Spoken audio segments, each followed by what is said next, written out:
Hello മക്കളെ, അപ്പോൾ എല്ലാ കൂട്ടുകാർക്കും ടോപ്പ് എക്സ് പി എസ് സിയിലേക്ക് വീണ്ടും സ്വാഗതം. അപ്പം ഇന്ന് ഞാൻ വന്നിരിക്കുന്നത് അല്പം മുമ്പ് കഴിഞ്ഞ WCPO എക്സാമിൻ്റെ മാത്തമാറ്റിക്സ് ക്വസ്റ്റ്യൻസ് അനലൈസ് ചെയ്യാൻ വേണ്ടിയിട്ടാണ്. ഉത്തരങ്ങളെല്ലാം നിങ്ങൾ ഇതിനോടൊക്കെ അറിഞ്ഞു കാണും. എന്നാലും ഈ വരാൻ പോകുന്ന CPO എക്സാമിന് എങ്ങനെ പ്രിപ്പയർ ചെയ്യണമെന്ന് ഹെൽപ്പ് ചെയ്യാൻ വേണ്ടിയിട്ട് ഈ ചോദ്യങ്ങളുടെ വിശകലനം നിങ്ങളെ ഹെൽപ്പ് ചെയ്യും. നമുക്ക് ഓരോ ചോദ്യങ്ങളായി സമാധാനത്തിൽ നോക്കാം. പല രീതികൾ ഉത്തരത്തിലേക്ക് എത്താനായിട്ടുണ്ട്, അതെല്ലാം നമുക്ക് ഡിസ്കസ് ചെയ്യാം. ഓക്കെ, അപ്പോൾ കൂടെ വാ. ആദ്യത്തെ ചോദ്യം നോക്കുക. 3/8 ദശാംശ രൂപം എന്ന് പറഞ്ഞാൽ ഡെസിമൽ ഫോം ആണ് ചോദിക്കുന്നത്. എടാ, ഇവിടെ ഒരു കാര്യം ശ്രദ്ധിക്കണം. 3/8 നമ്മൾ എഴുതുമ്പോൾ ഈ ഡിനോമിനേറ്ററിൽ 10 വരുമ്പോഴാണ് നമുക്ക് ദശാംശമായിട്ട് പെട്ടെന്ന് എഴുതാൻ പറ്റുന്നത്. അപ്പം ഈ 8നെ നമുക്ക് 10ന്റെ ഗുണിതമാക്കി എഴുതാൻ പറ്റുന്നത് എങ്ങനെയാണെന്ന് ചിന്തിക്കുക. ഓക്കെ, അപ്പോൾ ഇവിടെ വളരെ ലളിതമായിട്ട് ഇപ്പോൾ ഇവിടെ പല രീതിയിൽ കാണാം. ഞാനിവിടെ എനിക്ക് 8നെ 2ന്റെ ക്യൂബ് എന്ന് ഞാൻ കാണുന്നു. 2ന്റെ ക്യൂബ്. ഓക്കെ, അപ്പോൾ ഈ 2ന്റെ ക്യൂബ് നിങ്ങൾക്ക് അറിയുന്നൊരു കാര്യമുണ്ട്. 2 × 5 എന്ന് പറയുന്നത് എന്താണടാ? 10 ആണ് അല്ലേ? അപ്പം ഇവിടെ ക്ലിയർ ആയിട്ട് നോക്കി കഴിഞ്ഞാൽ അപ്പോൾ 2 ക്യൂബ് × 5 ക്യൂബ് എന്ന് പറഞ്ഞാൽ എന്താവും? 10ന്റെ ക്യൂബ് എന്നാവും. അപ്പോൾ ഇവിടെ ഞാൻ ചെയ്യുന്നു, ഡിനോമിനേറ്ററിലും ന്യൂമറേറ്ററിലും ഒരേ 5ന്റെ ക്യൂബ് കൊണ്ട് ഗുണിക്കുന്നു.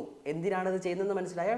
ഡിനോമിനേറ്ററിൽ 10ന്റെ ഗുണിതങ്ങൾ ആവാനുള്ളത്. അപ്പോൾ 2 ക്യൂബ് × 5 ക്യൂബ് എന്ന് പറഞ്ഞാൽ 10 ക്യൂബ് എന്നാവും. ഇത് 3 × 5ന്റെ ക്യൂബ് എന്ന് പറയാൻ എത്രയാണ്? 125 ആണ്. 5 5 25 125 125 × 3 എന്ന് പറഞ്ഞാൽ 375 ആണ്. ബൈ 10ന്റെ ക്യൂബ് എന്ന് പറയുമ്പോൾ എത്ര രൂപ? 1000 വരും.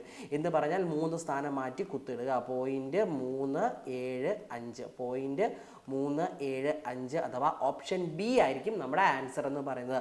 അപ്പോൾ ഇവിടെ എപ്പോഴും ചിന്തിക്കേണ്ട ഒരു കാര്യം, ദശാംശ രൂപം എഴുതാൻ പറയുമ്പോൾ ആ ഡിനോമിനേറ്ററിനെ 10ന്റെ ഗുണിതമായിട്ട് ആക്കാനുള്ള എന്തെങ്കിലും വഴിയുണ്ടോ എന്നുള്ളത് നോക്കിയാൽ മതി. ഇനി ഇതല്ല, മറ്റൊരു രീതിയിൽ എഴുതണം എന്നാണ് നിങ്ങളുടെ ആഗ്രഹമെങ്കിൽ ഇതിനെ ചിലപ്പോൾ 4 × 2 എന്ന് കാണാം. ഈ 4നെ 2നെയും എന്തുകൊണ്ട് ഗുണിച്ചാലാണ്? ഇവിടെ 4നെ 25 കൊണ്ട് ഗുണിച്ചാൽ 100 ആവില്ലേ? അപ്പം അതേ 25 ന്യൂമറേറ്ററിലും ഡിനോമിനേറ്ററിലും ഗുണിക്കാം. ഓക്കെ അല്ലേ? ഇനി ഈ 2 എന്നുള്ളത് 10 ആക്കാൻ പറ്റില്ലേ? ഈ 4നെ എന്തുകൊണ്ട് ഗുണിച്ചാലാണ് 10ന്റെ ഗുണിതാവുന്നത്? 25 കൊണ്ട് ഗുണിച്ചാൽ 100 ആയി മാറും. ഈ 2നെ എന്തുകൊണ്ട് ഗുണിച്ചാലാണ്? 5 കൊണ്ട് ഗുണിച്ചാലാണ്. അപ്പോൾ ഇവിടെ ഒരു 5 കൊണ്ട് ന്യൂമറേറ്റർ ഡിനോമിനേറ്റർ ഗുണിക്കുക. ഓക്കെ ആണല്ലോ? അപ്പോൾ ഈ 4 × 25 എന്നുള്ളത് 100 ആവും. 2 × 5 എന്നുള്ളത് 10 ആവും. അങ്ങനെ ഡിനോമിനേറ്റർ 1000 വരും. ഓക്കെ അല്ലേ?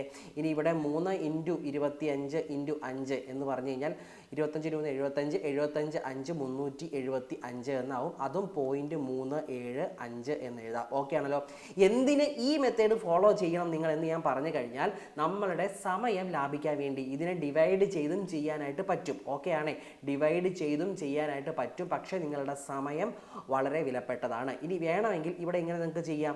ഇവിടെ 3നെ 8 കൊണ്ട് ഡിവൈഡ് ചെയ്യുന്നു, പോയിന്റ് ഇട്ടു. ഓക്കെ, പോയിന്റ് ഇട്ട് ഇവിടെ ഒരു 0 ഇടുന്നു. ഓക്കെ, നമ്മൾ 3 തവണ 24 എന്ന് എഴുതി. ഇപ്പോൾ 0.3 വരുന്ന ഒരേ ഒരു ഓപ്ഷനേ ഇവിടെ ഉള്ളൂ. ഇനി അടുത്ത ഡിവൈഡ് ചെയ്ത് പോകണ്ട. 0.3 വരുന്ന ഒരേ ഒരു ഓപ്ഷനേ ഉള്ളൂ. വീണ്ടും 3 7 5. അപ്പോൾ 3 രീതിയിൽ നിങ്ങൾക്ക് ചെയ്യാം. ഇത് ഭാഗ്യമാണ് നമ്മുടെ ഓപ്ഷനെ അനുസരിച്ചിരിക്കും. ഇപ്പോൾ ഓപ്ഷനിൽ വേറെ 0.3 1 5 0.3 2 5 എന്നൊക്കെ ഉണ്ടെങ്കിൽ പിന്നെ നമ്മൾ ഒന്നുകൂടെ പോകേണ്ട വരും. അപ്പം ഈ രീതിയും ചെയ്യാം.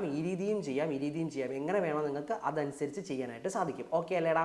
ശരി, അടുത്ത ചോദ്യം ഒരുപാട് പേരെ കുഴപ്പിച്ച ഒരു ചോദ്യമാണ്, സമയം കളഞ്ഞ ഒരു ചോദ്യമാണ് എന്ന് ഞാൻ മനസ്സിലാക്കുന്നു. ഇവിടെ ശ്രദ്ധിക്കുക എന്താണ് പറഞ്ഞിരിക്കുന്നത്?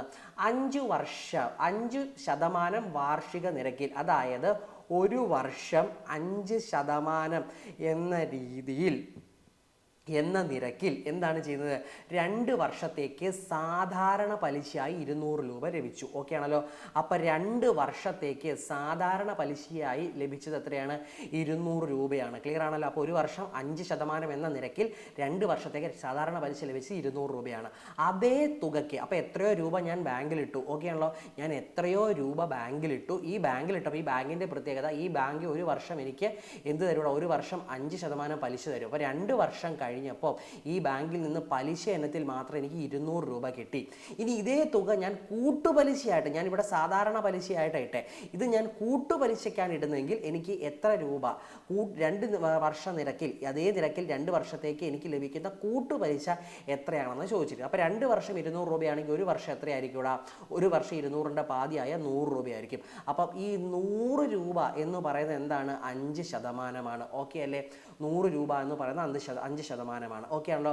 അപ്പം ഇവിടെ ഇവിടെ അപ്പോൾ ഒരു വർഷം എനിക്ക് 100 രൂപ കിട്ടും. ഓക്കെ അല്ലേ? അപ്പോൾ ഇനി അപ്പോൾ ഒരു വർഷം 100 രൂപ കിട്ടിക്കഴിഞ്ഞ് രണ്ടാം വർഷം ആകുമ്പോഴത്തേനും എൻ്റെ കയ്യിലുള്ള തുകയുടെ കൂടെ ഈ 100 രൂപയുടെയും കൂടെ എനിക്ക് എത്ര 100 രൂപ പലിശ കിട്ടും, അതുകൂടാതെ ഈ 100ൻ്റെ 5% കൂടെ കയറും. ക്ലിയർ ആണേ? അതായത് ആദ്യത്തെ വർഷം എനിക്ക് കിട്ടുന്നത് എത്രയായിരിക്കും? 100 രൂപ തന്നെയായിരിക്കും. ഓക്കെ, രണ്ടാം വർഷം ഈ 100 രൂപ ഞാൻ ഇട്ടിരിക്കുന്ന പലിശയ്ക്ക് തുക കിട്ടുന്ന ഈ 100 രൂപയും കിട്ടും. കൂടാതെ ഈ 100 രൂപയുടെ 5%, 100 രൂപയുടെ 5% എന്ന് പറഞ്ഞാൽ എത്രയാണ്? 10%, 10ആണ്. അപ്പോൾ 5% അതിൻ്റെ നേരെ പകുതി 5 രൂപകളെ കിട്ടും. അതായത് എനിക്ക് എത്ര കിട്ടും? 105 രൂപ കിട്ടും. അതായത് 2 വർഷം, രണ്ടാം വർഷമാണ് കേട്ടോ, സെക്കൻഡ് ഇയർ എനിക്ക് കിട്ടും. അപ്പോൾ 2 വർഷം കൂടെ എനിക്ക് എത്ര കിട്ടൂടാ? 100ഉം 105ഉം കൂടെ ചേർന്ന് 100ഉം 105ഉം കൂടെ ചേർന്ന് എനിക്ക് എത്ര രൂപ കിട്ടും? 205 രൂപ കിട്ടും. ഇവിടെ കൂട്ടുപലിശ എത്രയാണെന്നാണ് ചോദിച്ചിരിക്കുന്നത്. കൂട്ടുപലിശ എന്ന് പറഞ്ഞ് 205 പക്ഷേ മുഴുവൻ ഇവിടെ തന്നിരിക്കുന്നത് ഇപ്പം ഈ നിക്ഷേപ തുക ആയിരുന്നു എങ്കിൽ ഇവിടെ ഓപ്ഷനിൽ അതില്ല, ഇത് ക്യാൻസൽ ആവുക തന്നെ ചെയ്യുകയുള്ളൂ. പക്ഷേ ഇവിടെ ഈ തന്നിരിക്കുന്ന ഓപ്ഷനിൽ നമ്മൾ ശ്രദ്ധിക്കാതെ ഒരു വസ്തുതയുണ്ട്. എടാ, എനിക്ക് 5%, ഒരു വർഷത്തേക്ക് കിട്ടുന്ന 5% 100 രൂപയാണ്. അപ്പം ഞാൻ ഇട്ടിരിക്കുന്ന തുക എത്രയായിരിക്കും? 5% എന്ന് പറയുന്നത് 100 ആണെങ്കിൽ 100% എന്ന് പറഞ്ഞാൽ എത്രയായിരിക്കും? ഈ 5നെ 20 കൊണ്ട് ഗുണിച്ചാൽ ഇപ്പോൾ 2 സ്ഥലം ഇടുമ്പോൾ ഞാൻ 2000 രൂപയായിരിക്കും അല്ലേ? അപ്പോൾ ഞാൻ ഇട്ടിരിക്കുന്നത് 2000 രൂപയാണ്. അപ്പോൾ 2 വർഷം കഴിയുമ്പോൾ എനിക്ക് കൂട്ടുപലിശ കിട്ടുന്ന എത്രയായിരിക്കും? ഈ 205 കൂട്ടുക, അതായത് 2205 എന്ന്. ഓപ്ഷൻ ഡിയിൽ ആ ഉത്തരമുണ്ട്. ഓക്കെ, പക്ഷേ ഇവർക്കൊരു അബദ്ധം പറ്റി, ടൈപ്പിംഗ് എറർ ആയിരിക്കാം. കൂട്ടുപലിശ എത്രയാണെന്നാണ് എടുത്ത് ചോദിച്ചിരിക്കുന്നത്. ലഭിക്കുന്ന കൂട്ടുപലിശ. അപ്പോൾ കൂട്ടുപലിശ എന്ന് ചോദിക്കുമ്പോൾ 205 രൂപ മാത്രമേ അതിൻ്റെ അകത്ത് ഉൾപ്പെടാനുള്ള യോഗ്യതയുള്ളൂ. ഓക്കെ ആണേടാ? ഓക്കെ ആണേ? ക്ലിയർ ആണേ? ശരി, അടുത്ത ചോദ്യത്തിലേക്ക് വാ. ഒരു ദ്രാവകത്തിൽ ആസിഡും വെള്ളവും 4:3 എന്ന അംശബന്ധത്തിലാണ്. 4:3 എന്ന അംശബന്ധത്തിൽ, അതായത് 4 യൂണിറ്റ് ആസിഡ് എടുത്താൽ 3 യൂണിറ്റ് വെള്ളമുണ്ട്. അതായത് 4x വെള്ളവും 4x ആസിഡും, 4x ആസിഡ് ഉണ്ടെങ്കിൽ 3x വാട്ടർ വെള്ളമുണ്ട്. ഓക്കെ ആണല്ലോ? ഇനി എന്താ പറയുന്നത്? ഇതിൻ്റെ അകത്തേക്ക് 10 ലിറ്റർ വെള്ളം ആഡ് ചെയ്തു. 10 ലിറ്റർ വെള്ളം ആഡ് ചെയ്ത് കഴിഞ്ഞപ്പോൾ കിട്ടിയ അനുപാതം എന്ന് പറയുന്നത് ഇങ്ങനെയാണ്: 3x ആസിഡിന് 1x വെള്ളം. ഓക്കെ ആണല്ലോ? അങ്ങനെയാണെങ്കിൽ ഇപ്പോൾ ദ്രാവകത്തിൽ എത്ര ലിറ്റർ ആസിഡും വെള്ളവും ഉണ്ട്? അപ്പം നമുക്കിപ്പോൾ കൃത്യമായിട്ട് അനുപാതമല്ല കണ്ടുപിടിക്കേണ്ടത്, നമുക്ക് എത്ര ലിറ്റർ ആസിഡും വാട്ടറും ഇപ്പോൾ ഈ മിശ്രിതത്തിൽ ഈ ദ്രാവകത്തിൽ ഉണ്ട് എന്ന് അറിയണം. ഓക്കെ അല്ലേ? അപ്പോൾ നോക്കുക നിങ്ങൾ, ഇവിടെ ഇതിന് ഞാൻ ഒന്നുകൂടെ കാണുകയാണെങ്കിൽ 3x. ഓക്കെ അല്ലേ? അപ്പം ഇപ്പോഴത്തെ അവസ്ഥ എന്ന് പറഞ്ഞു കഴിഞ്ഞാൽ x വാട്ടർ ഉണ്ടെങ്കിൽ 3x വെള്ളമാണുള്ളത്. അപ്പം ഇതിൻ്റെ കൂടുതൽ, അതായത് വെള്ളത്തിൻ്റെ അംശം എന്ന് പറയുന്നത് ആസിഡിൻ്റെ അംശം എന്ന് പറയുന്നത് വെള്ളത്തിൻ്റെ അംശത്തിൻ്റെ 3 ഇരട്ടി ആയിരിക്കും. അത് വരുന്ന ഓപ്ഷൻ നോക്കിയാൽ മതി. ഇവിടെ പറയുന്നത് എന്താണ്? എത്ര ലിറ്റർ ആസിഡും വെള്ളവും. അപ്പോൾ ആദ്യം തരുന്നത് ആസിഡ്, രണ്ടാമത് തരുന്നത് വാട്ടർ. ഓക്കെ അല്ലേ? അപ്പോൾ ഇവിടെ നിങ്ങൾ നോക്കുമ്പോൾ ഈ രണ്ടാമത്തെ നമ്പറിൻ്റെ 3 × 3 ചെയ്യുമ്പോൾ കിട്ടുന്ന ഒരേ ഒരു നമ്പർ ഏതാ ഉള്ളൂ? ഓപ്ഷൻ എ അല്ലേ? നോക്കിക്കേ, അപ്പോൾ 6 വാട്ടർ ആണെങ്കിൽ എത്ര വെള്ളം തന്നെ? 3 ഇരട്ടി എന്ന് പറയുമ്പോൾ 18 അല്ലേ? ഈ ഒരു ഓപ്ഷൻ വരുന്ന ഒരേ ഇതേ ഉള്ളൂ.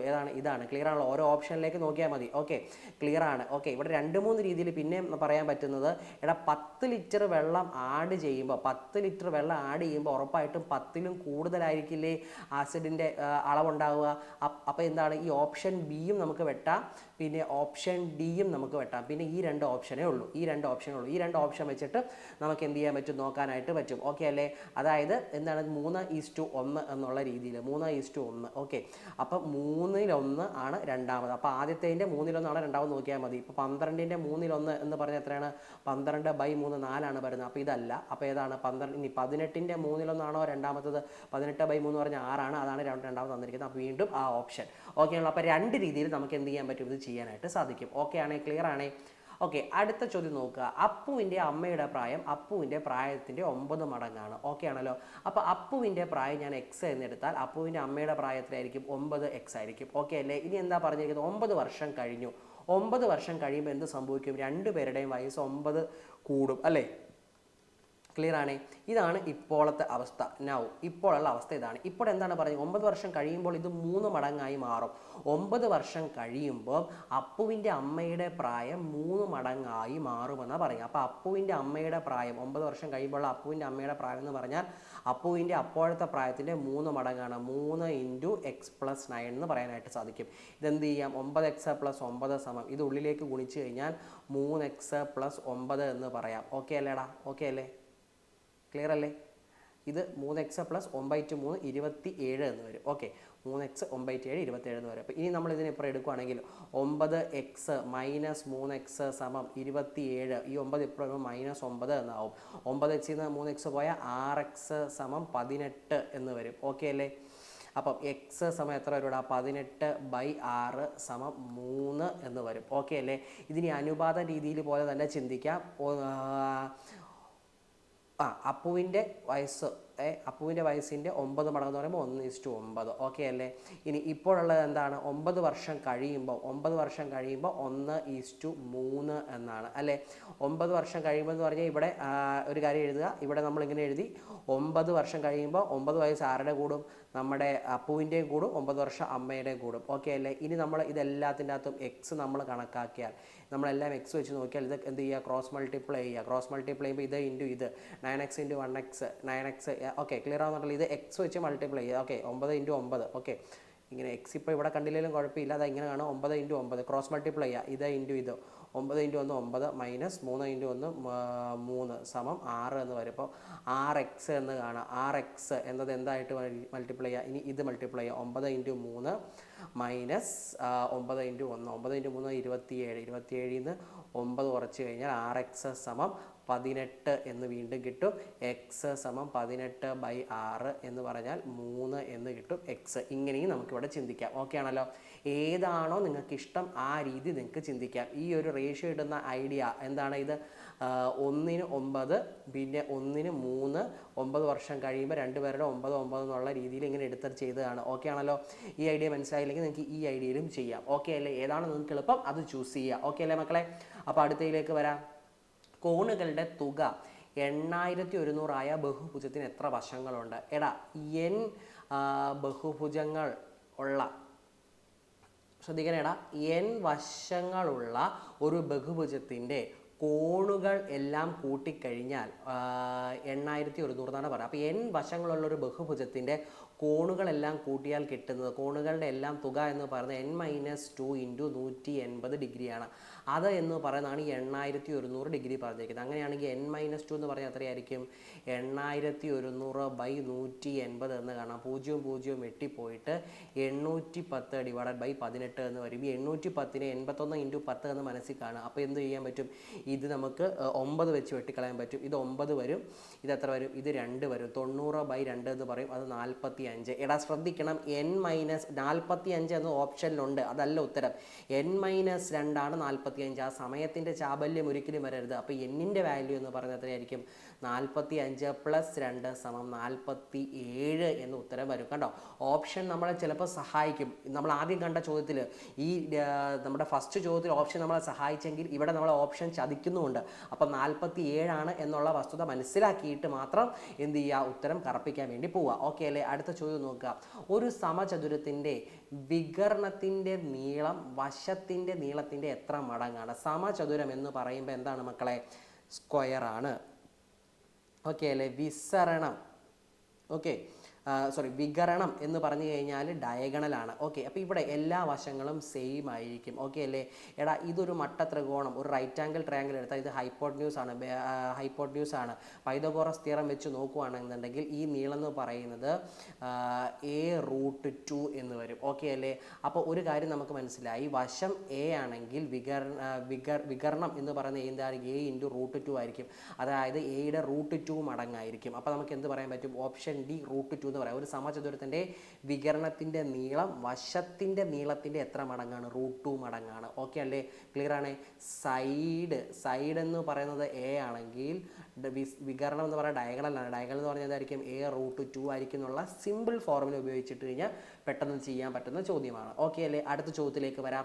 ഒരു ക്ലോക്കിൻ്റെ സമയം 10:30 ആണെങ്കിൽ മിനിറ്റ് സൂചിയും മണിക്കൂർ സൂചിയും തമ്മിലുള്ള കോണളവ് എത്ര? മക്കളെ, ഇവിടെ നിങ്ങൾ ചിന്തിക്കേണ്ട കാര്യം 30 HE മൈനസ് 11:30 മണി, 30 HE മൈനസ് 11:30 മണി എന്ന സൂത്രവാക്യം ഓർത്താൽ മതി. H എന്ന് പറഞ്ഞാൽ അവർ, M എന്ന് പറഞ്ഞാൽ മിനിറ്റ്. ഇവിടെ എത്രയാണ്? H എന്ന് പറഞ്ഞാൽ 10, M എന്ന് പറഞ്ഞാൽ 30. അത് ഇട്ട് കൊടുത്താൽ മതി. 30 × 10 മൈനസ് 11/2 × 30. ഇതും വെട്ടിപ്പോകുമ്പോൾ എത്ര വരും? ഇത് 15 എന്ന് വരും. ഇത് 300 മൈനസ് 111 × 5 എന്ന് പറഞ്ഞു കഴിഞ്ഞാൽ 165 വരും. അതായത് 135 എന്ന് നമ്മുടെ ഉത്തരം വരും കോണളവ്. ഓക്കെ ആണേ? ഒരു സമയം തന്നിട്ടുണ്ടെങ്കിൽ മിനിറ്റ് സൂചിയും മണിക്കൂർ സൂചിയും തമ്മിലുള്ള കോണളവ് കണ്ടുപിടിക്കാനുള്ള സൂത്രവാക്യം 30 HE മൈനസ് 11:30 മണി എന്ന് ആലോചിച്ചാൽ മതി. 30 HE മൈനസ് 11:30 മണി. H for hour, M for minute എന്ന് ചിന്തിക്കുക. ഓക്കെ അല്ലേ? ഓപ്ഷൻ സി ആയിരിക്കും നമ്മുടെ ആൻസർ എന്ന് പറയുന്നത്. ക്ലിയർ അല്ലേ?